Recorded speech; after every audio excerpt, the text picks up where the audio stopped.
Bendita paz do Senhor Jesus seja com a amada igreja aqui neste lugar. Amém. Glória a Deus. É tão bom estar aqui com os irmãos. Eu é que agradeço o convite, o privilégio, a oportunidade que me foi dada nesta tarde estar aqui com a família de Deus, com os meus irmãos em Cristo. E graças a Deus, meus amados, é bom nós estarmos juntos a cultuar o Senhor. É um privilégio. Muitas vezes, e eu falo por mim, ao longo da minha vida, nós estamos tão habituados, desde criança, no meu caso, a ir à igreja, a ir ao culto, a estar aos domingos e não só na casa de oração, que quase que é banal, quase que é um hábito, e nós não nos lembramos que existem irmãos nossos que estão privados deste privilégio, irmãos nossos que não têm a liberdade que nós temos de poder decidir. Eu hoje vou à casa de oração para cultuar junto com a minha família espiritual. Tantos irmãos nossos que são perseguidos nos nossos dias, onde é proibido adorar o Senhor livremente. Mas nós temos este privilégio, amados irmãos, e nós devemos ser gratos ao Senhor, amém? Os irmãos concordam, devemos ser gratos ao Senhor por este privilégio tão grande. De manhã tivemos lá o nosso culto, tivemos a cultuar o Senhor, e agora pela tarde, e em tantos lugares pela manhã, pela tarde, pela noite, irmãos nossos neste país, livremente, podem adorar o Senhor. Graças a Deus. Meus amados, eu queria partilhar convosco alguns pensamentos da Palavra de Deus, e o texto base, ele encontra-se em Romanos, no capítulo 8, na Epístola aos Romanos, no capítulo 8, e nós vamos ler a partir do versículo 31.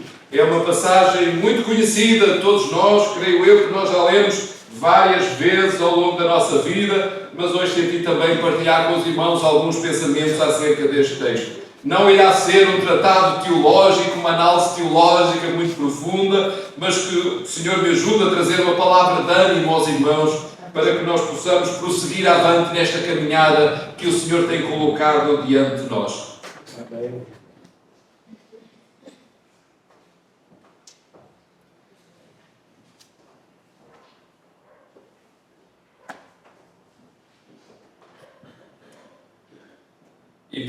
Epístola aos Romanos, capítulo 8, versículo 31.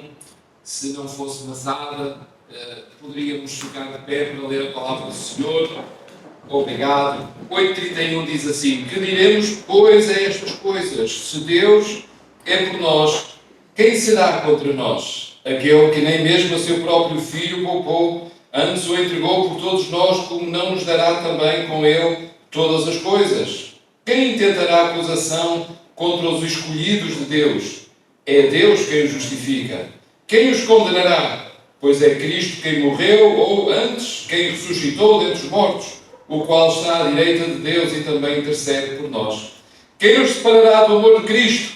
A tribulação, ou a angústia, ou a perseguição, ou a fome, ou a nudez, ou o perigo, ou a espada? Como está escrito, por amor de ti somos entregues à morte todo o dia. Fomos reputados como ovelhas para o matadouro. Mas em todas estas coisas somos mais do que vencedores por aquele que nos amou. Porque estou certo que nem a morte, nem a vida, nem os anjos, nem os principados, nem as potestades, nem o presente, nem o porvir, nem a altura, nem a profundidade, nem alguma outra criatura nos poderá separar do amor de Deus que está em Cristo Jesus, nosso Senhor. Vamos orar ao Senhor, nosso Deus. Obrigado, Pai, por esta oportunidade tão maravilhosa que Tu nos dás nesta tarde, estarmos aqui reunidos para cultuarmos a Ti, Senhor. Tu és a razão da nossa existência, Tu és a razão da nossa vida, da nossa vivência, e Tu és a razão de nós estarmos aqui reunidos nesta tarde. Queremos dar-Te toda a glória e pedimos para que o Espírito Santo possa falar à vida de cada um de nós, possa ministrar à vida, ao coração de cada um de nós, e que pela Tua palavra nesta tarde nós possamos também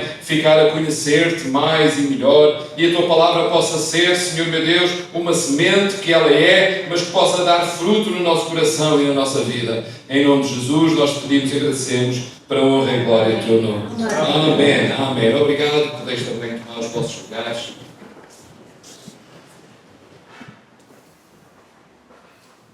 Eu não sei como é que nós vimos a nós próprios e aos nossos irmãos, a nossa vivência como filhos de Deus. É uma pergunta que nós podemos fazer, entre muitas que nós podemos fazer acerca da palavra de Deus e das coisas espirituais. Como é que nós vemos a nossa vivência com Cristo, a nossa vivência neste mundo como filhos de Deus, como é que nós olhamos para esta vivência? Alguns olham para a vivência de um cristão como os coitadinhos.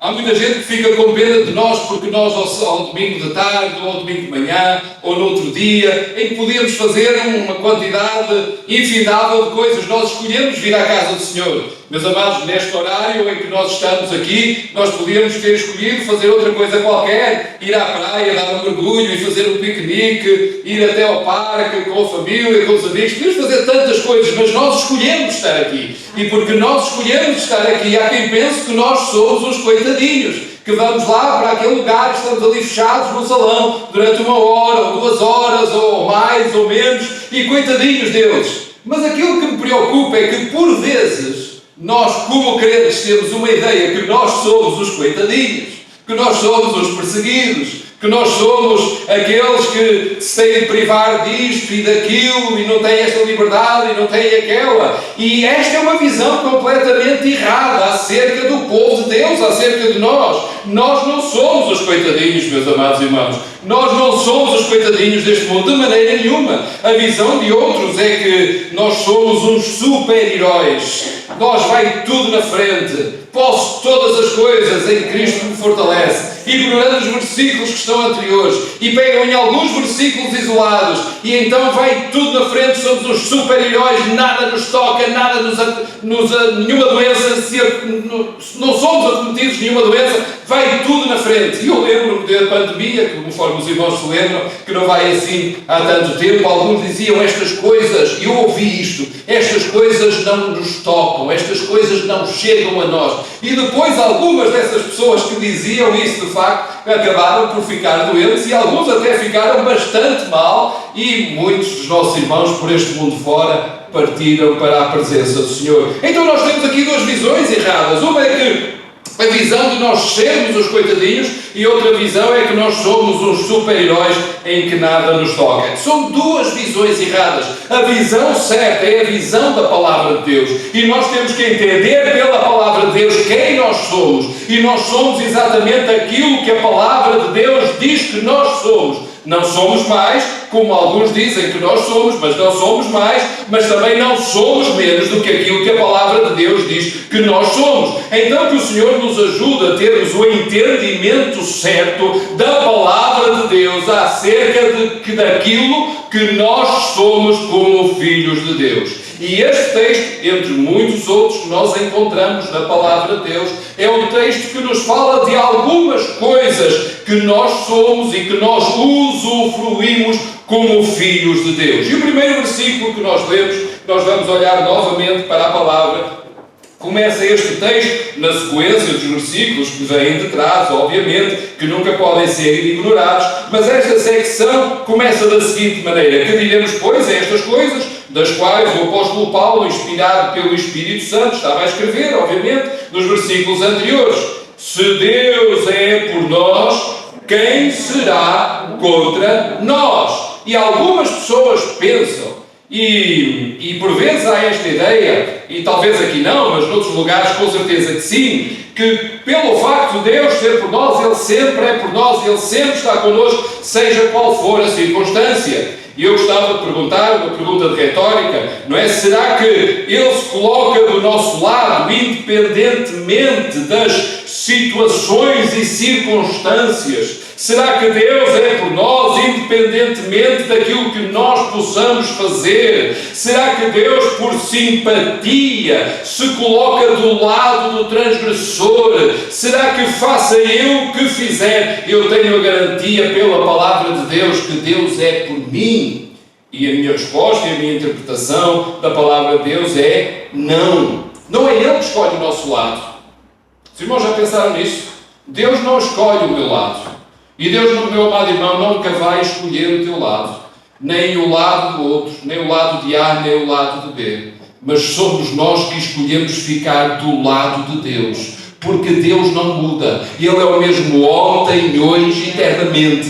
Ele é imutável e Deus não vai mudar para se colocar do nosso lado, mas Deus convida cada um de nós a ficar do lado dele. E quando nós ficamos espiritualmente posicionados do lado de Deus, então nós podemos ter a plena convicção, a plena certeza de que este versículo é uma realidade na nossa vida, porque nós escolhemos ficar do lado dele, escolhemos Jesus como Salvador, escolhemos viver com ele em cada dia da nossa vida e caminhamos com ele em cada dia da nossa vida. Estamos junto dele, aconteça o que acontecer. E quando nós escolhemos e fazemos esta decisão para Jesus, então nós podemos dizer: se Deus é por nós, quem será contra nós? Quem poderá levantar-se contra o povo de Deus? Aquele povo que escolheu ficar do lado de Deus. Nada nem ninguém, mas Deus está lá para cuidar de nós, para nos proteger, para nos abençoar, para nos amparar, para ser por nós em cada circunstância e em cada situação desta vida. Deus é por nós quando nós nos escolhemos ficar do lado dele e nós escolhemos para viver com ele para todo sempre. No versículo 32, olhando novamente para a palavra, diz o seguinte: aquele que nem mesmo a seu próprio filho poupou, antes o entregou por nós, como não nos dará também com ele todas as coisas? E eu penso que quando nós lemos este versículo, aquilo que salta ao nosso ouvido são: dará todas as coisas, não é? Isto é bom de ouvir. O Senhor dará todas as coisas. Mas esta não é a chave do versículo. E na minha opinião e na minha interpretação, de maneira alguma, o dará todas as coisas é a chave do versículo. Na minha opinião e a minha interpretação é que a chave deste versículo está em duas palavras que por vezes passam despercebidas. E essas duas palavras que são a chave deste versículo é: com Ele. Com Ele. A nossa vida com Ele. Não é a nossa vida sem Ele. É a nossa vida com Ele, e com Ele vêm todas as coisas que Deus quer dar. Mas não são todas as coisas que Deus dá, indiferentemente da nossa posição, se temos Cristo ou se não temos Cristo. Aliás, na minha interpretação, porque sou apologista e arrasto a asa para uma hermenêutica cristológica, eu vejo em toda a palavra de Deus, desde o início até ao fim, eu vejo com Ele presente na palavra de Deus. Eu vejo Cristo desde o início até ao fim, e aliás a primeira profecia dada acerca do Messias nós encontramos lá em Gênesis 3,15, quando Deus diz que da semente da mulher viria alguém que iria esmagar a cabeça da serpente, do diabo, iria vencer o inimigo das nossas almas. Então eu vejo com Ele, com Jesus, desde o início até ao fim da palavra de Deus. E eu diria nesta tarde que a chave, não apenas deste versículo, mas a chave de toda a palavra de Deus é o com Ele na nossa vida, é Jesus na nossa vida, é vivermos com Ele em cada dia da nossa vida. E quando nós vivemos com Jesus em cada dia da nossa vida, então todas as coisas que Deus prometeu que nos daria, não é mais, não é menos, não somos os tais super-heróis, mas também não somos os coitadinhos, somos aquilo que Deus disse que nós éramos e recebemos de Deus aquilo que Deus diz que nós receberíamos. E quando então nós vivemos com Ele e escolhemos Jesus na nossa vida, essas bênçãos que Deus promete na Sua palavra, elas são uma realidade para nós, mas a chave é nós vivermos com Ele. Tiramos Jesus e tiramos tudo de nós, mas colocamos Jesus, então nós temos tudo aquilo que Deus quer que nós tenhamos na nossa vida. A chave é Jesus, é o com Ele, é vivermos com Ele, é estarmos com Ele, é levantarmos pela manhã quando acordamos com Ele, é vivermos durante o dia com Ele, é deitarmos à noite quando reclinamos a nossa cabeça na nossa almofada com Ele, é dormirmos com Ele, é acordarmos com Ele, é tudo com Ele, Jesus na nossa vida. E quando vivemos com Ele, então nós podemos dizer que Ele nos dará todas as coisas, todo aquilo que a palavra de Deus diz que Ele nos dará, e efetivamente o Senhor dará. Mas a chave é com Ele.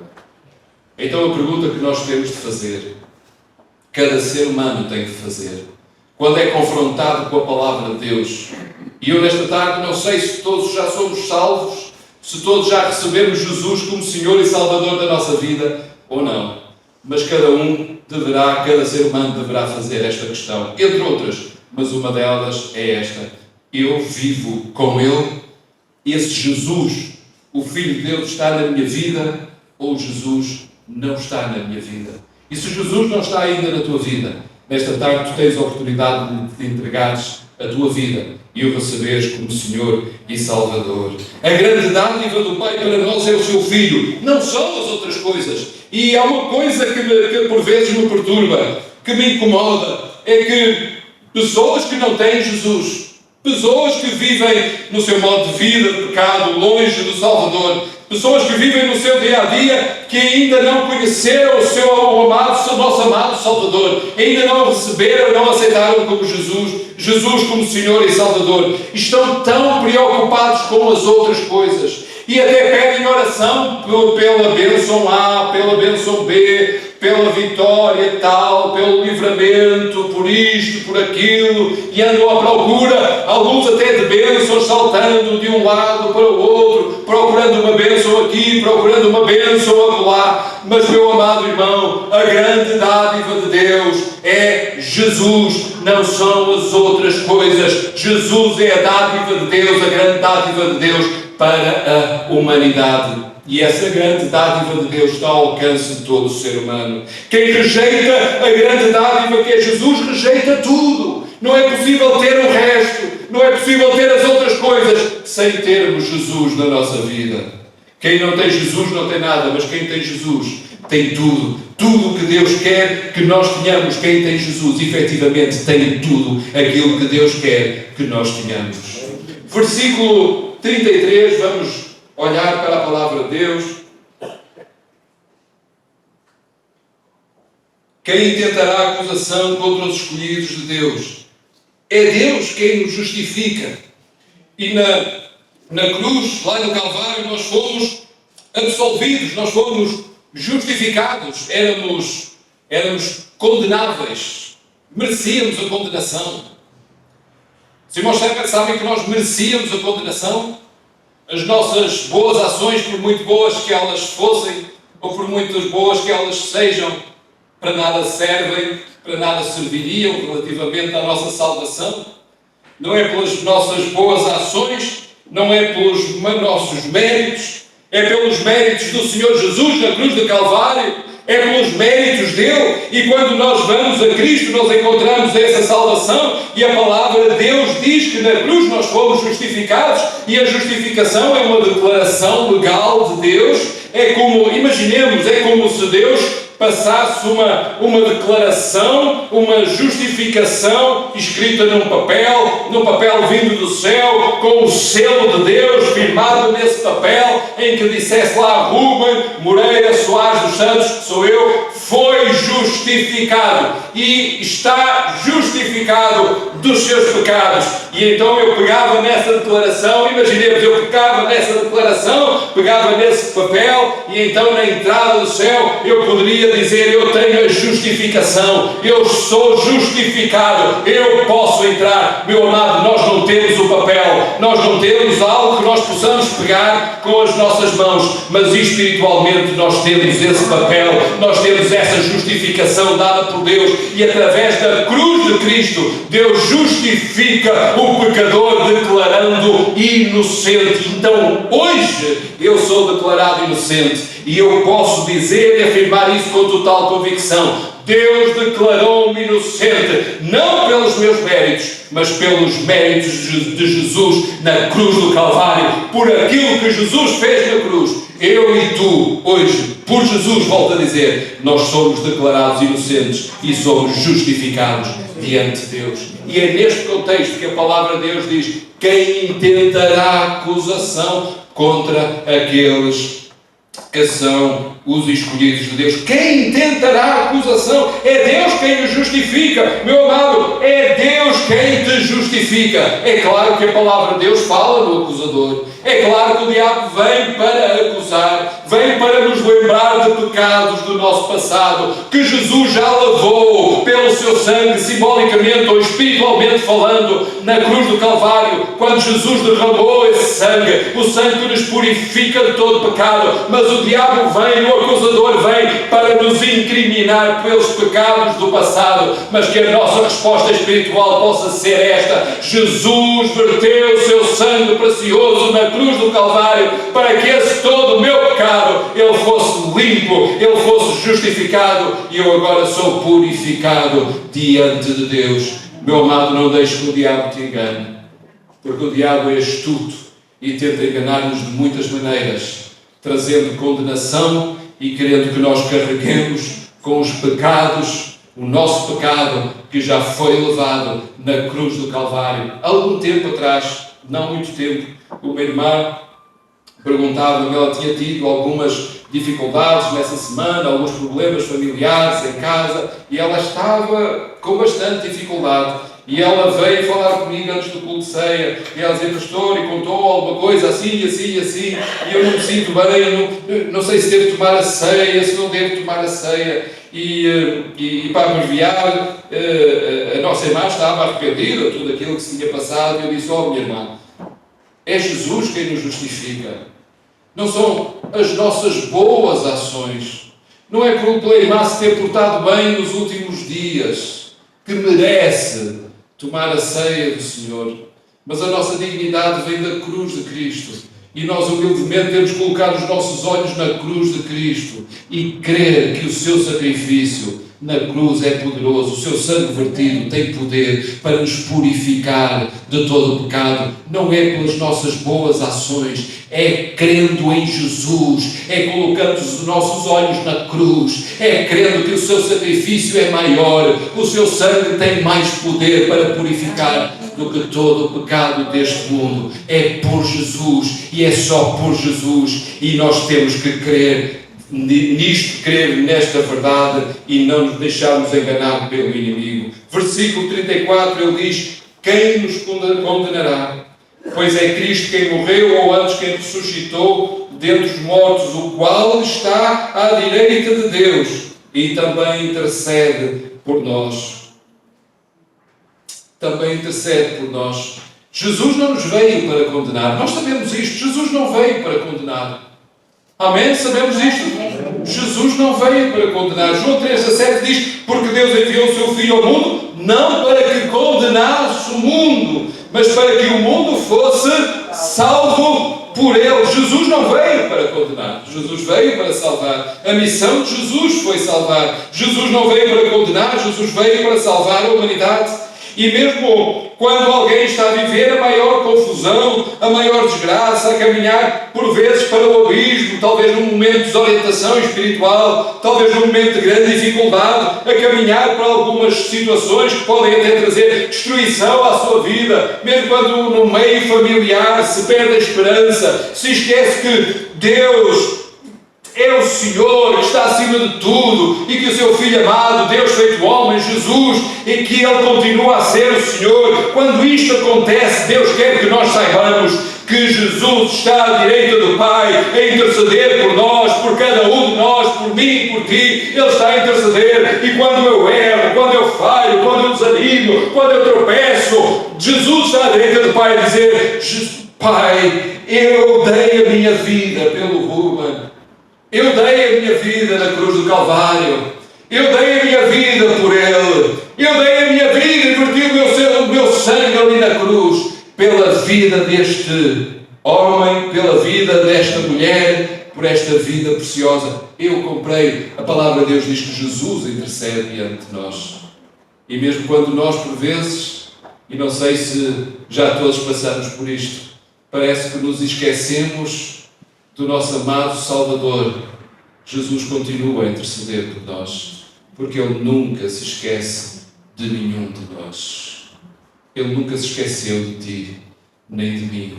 Ele nunca se esqueceu de nenhum daqueles que são seus, daqueles que o escolheram. Jesus nunca se esqueceu de ti. Ainda que todos neste mundo se possam esquecer, Jesus nunca se esqueceu e intercede à direita do Pai, intercede por cada um de nós. E o quinto ponto nesta manhã que eu queria partilhar com os irmãos está relacionado com os versículos 35, 38 e 39, que diz que Jesus nos ama. Jesus ama-nos.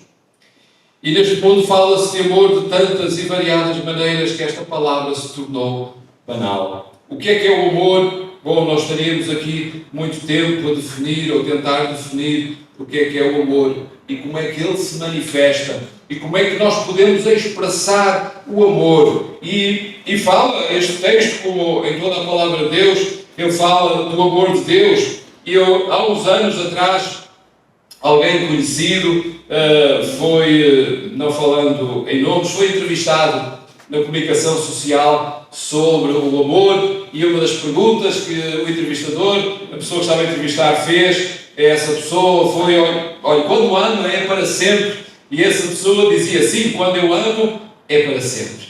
Eu amo para sempre. Só que, conhecendo a história de vida dessa pessoa, nós sabíamos, e as pessoas sabiam que conheciam, que essa pessoa já tinha amado para sempre uma data de outras pessoas. Era o amor para sempre até acabar, até vir outro amor para sempre, e era amor para sempre até vir outro amor para sempre, e depois era amor para sempre até vir outro amor para sempre, e assim era a sua vida, de amor em amor para sempre. Mas essa pessoa afirmou: não, quando eu amo é para sempre. A palavra de Deus fala-nos de um amor para sempre. Não é um amor humano, não é um amor deste mundo, mas o amor de Deus para sempre. E daqueles que escolhem Jesus e que vivem com Ele e continuam com Ele e que entram na eternidade com Ele, podem ter a certeza que o amor de Jesus, o amor de Deus é para sempre. Meu amado, se tu és do Senhor, se tu escolheste o Senhor, o amor de Deus é para sempre, é para cada dia desta vida e continuará na eternidade até nunca mais acabar. Para sempre e mais sempre tu sentirás e viverás a realidade do amor de Deus. Mas para aqueles que rejeitam o nosso amado Salvador, para aqueles que não querem Jesus, embora o Senhor os ame ainda e dando-lhes oportunidade, não amando o pecado em que vivem, mas amando a vida e esperando que essa pessoa se arrependa dos seus pecados e receba Jesus, o amor de Deus na vida desse não é para sempre, porque quando passarem pela morte, Deus não mais se vai lembrar deles e irão ficar apartados de Deus, aí para sempre, sem o amor de Deus. Mas tu e eu que escolhemos Jesus e vivemos com Jesus, nós podemos ter a garantia que o amor dele é para sempre. Que tipo de amor é este?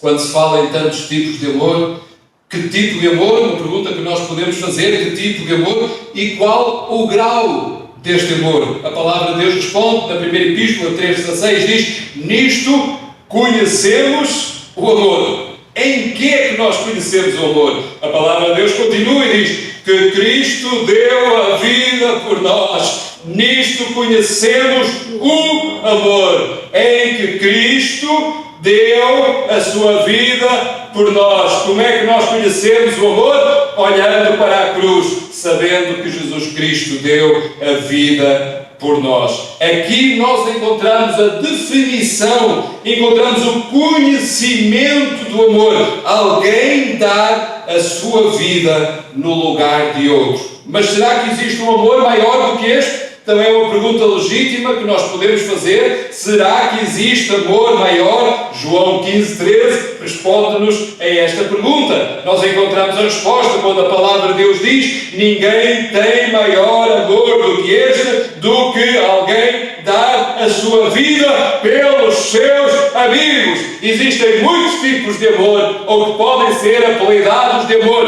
mas o verdadeiro amor é alguém dar a sua vida no lugar de outro. E nós encontramos essa resposta, e a palavra de Deus ensina-nos também que esse amor é o máximo de amor. Então o amor com que Deus te ama a ti e com que Deus me ama a mim é o maior amor que nós podemos encontrar na nossa vida. Podemos não ser amados pelo nosso marido, podemos não ser amados pela esposa, podemos não ser amados pelos filhos, podemos não ser amados pelos pais, podemos não ser amados pelos irmãos, podemos não ser amados por ninguém deste mundo, mas o maior amor que existe, que é aquele de alguém dar a sua vida, não havendo um amor maior do que este. Desse amor nós recebemos de Jesus desse amor nós recebemos do Pai Celestial também. E diz a palavra de Deus, agora olhando para os versículos 35, 38 e 39, quem nos separará do amor de Cristo? A tribulação, ou a angústia, ou a perseguição, ou a fome, ou a nudez, ou o perigo, ou a espada. Versículo 38, porque estou certo que nem a morte, nem a vida, nem os anjos, nem os principados, nem os potestades, nem o presente, nem o porvir, nem a altura, nem a profundidade, nem alguma outra criatura nos poderá separar do amor de Deus que está em Cristo Jesus, nosso Senhor. Nada nem ninguém deste mundo físico ou do mundo espiritual te poderá separar do amor de Deus, deste amor perfeito de Deus que está revelado em Jesus Cristo, nosso Senhor.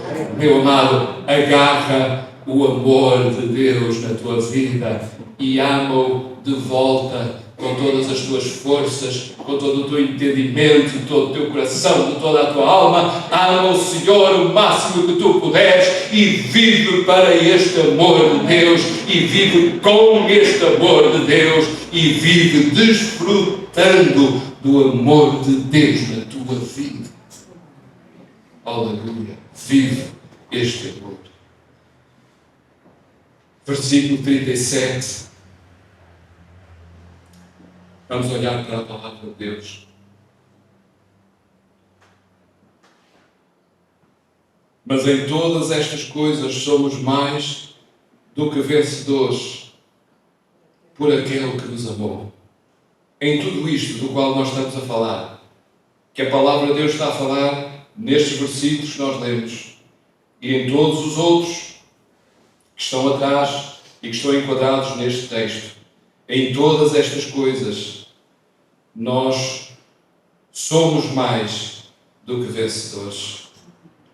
E uma das coisas que me entristece é quando eu ouço irmãos meus passarem por lutas, por provas e dificuldades. Irmãos sabem que nós passamos por lutas e aflições deste mundo, não sabem?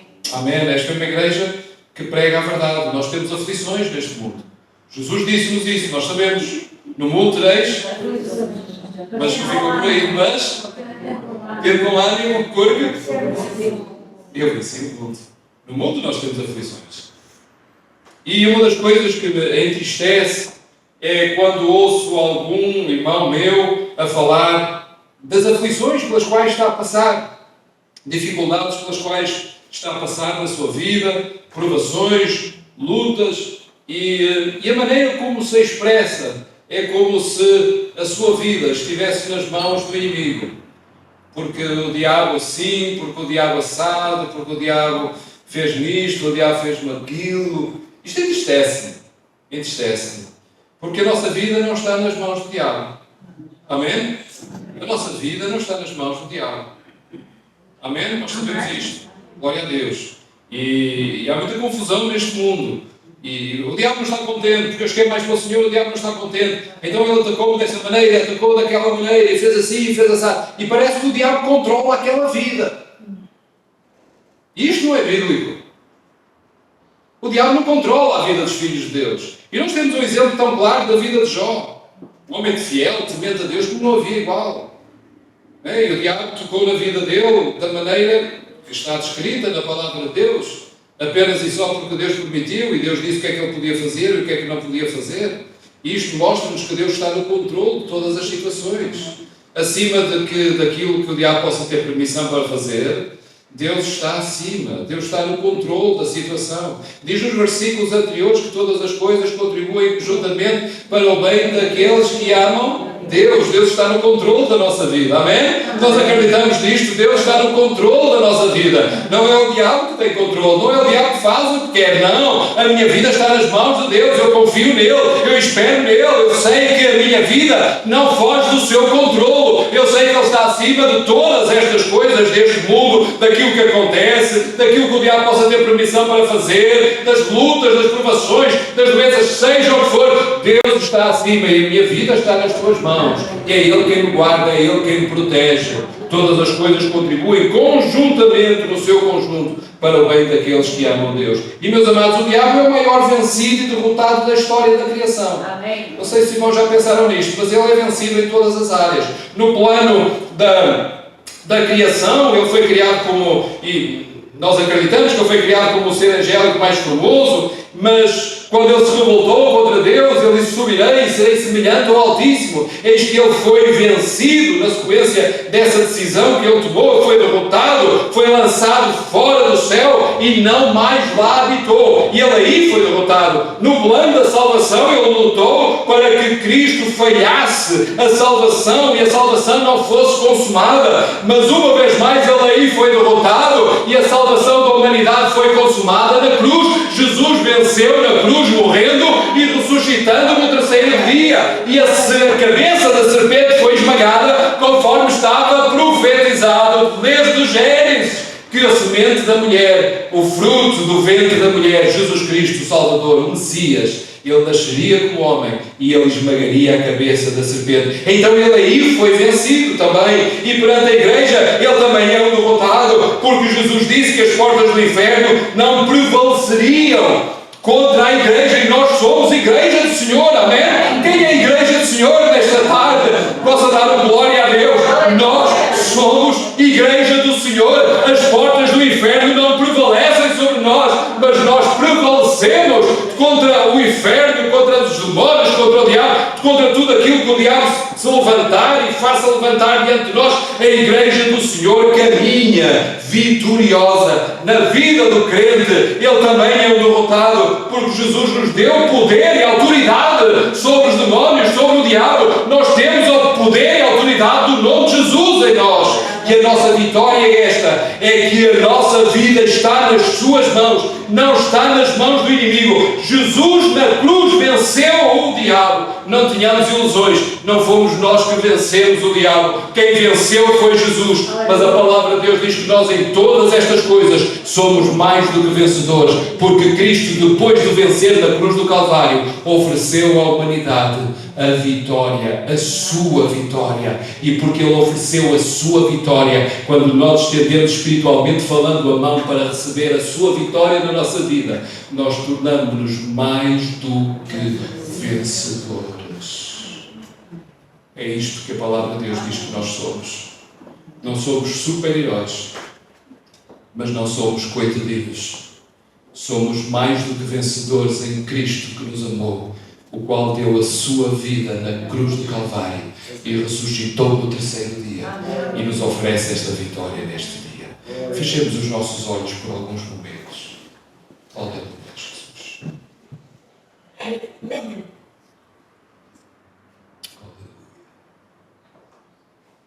Aleluia, Jesus. Fiquemos em reverência diante do Senhor, orando. Orando. Eu não sei se nesta tarde alguém precisa de salvação, perdão dos seus pecados. Alguém que sente que está longe de Deus. Mas nesta tarde, o Senhor tem falado ao seu coração. Talvez estejas a viver com a ideia de que somos uns coitadinhos, ou outra ideia qualquer. Se precisas de perdão na tua vida, precisas de Jesus, no lugar onde estás, enquanto estamos com os nossos olhos fechados, faz um gesto só com a mão, para que eu possa ver. Se alguém precisa de salvação nesta tarde, eu não vou insistir, talvez já sejamos todos crentes, fiéis ao Senhor, e se assim é, graças a Deus, mas se alguém precisa de Jesus na sua vida, ainda antes de avançarmos e orarmos, pode levantar o braço, fazer um gesto. Aleluia, graças a Deus. Graças a Deus. Gostava também, ainda enquanto nós continuamos na presença do Senhor, não para a salvação, mas para algum outro assunto, se alguém nesta tarde também precisa de oração, faça um gesto no lugar, seja por saúde, seja por direção de Deus em alguma decisão que tenha de tomar, seja por alguma situação difícil que está a atravessar e precisa de vitória, já vi, pode baixar, obrigado. Mais alguém que precisa de oração nesta tarde, por alguma situação, faça um gesto, levantando a mão para que eu possa ver. Aleluia, glória a Deus. Eu convido a igreja a ficar de pé e vou fazer uma oração. Obrigado, Pai, porque nós somos, Senhor, quem Tu dizes que nós somos na Tua Palavra. Não somos mais nem somos menos, mas somos o que a Tua Palavra diz. E, Senhor, nesta tarde quero apresentar esta vida diante de Ti, para que Tu possas, Senhor, nesta hora, ir em seu auxílio, possas nesta hora ir em seu socorro, dando a direção, a orientação, dando, Senhor meu Deus, o Teu caminho, Senhor, orientando da maneira certa. Possas dar a resposta, possas, Senhor meu Deus, dar a resposta do céu. Sabemos que Tu não dás respostas humanas, mas dás respostas divinas. E nesta hora, no nome de Jesus, Senhor, eu peço para que Tu possas ser a resposta deste Senhor meu Deus, irmão nosso, que tem levantado o seu braço. Oh Deus eterno, intervém, Senhor, opera na sua vida, Senhor, opera, meu Deus, a Tua obra, fazendo o Teu querer, cumprindo o Teu propósito. Senhor, em nome de Jesus, nós te pedimos e agradecemos para a honra e glória do Teu santo e bendito nome. Amém. Amém. Glória a Deus. Deus abençoe.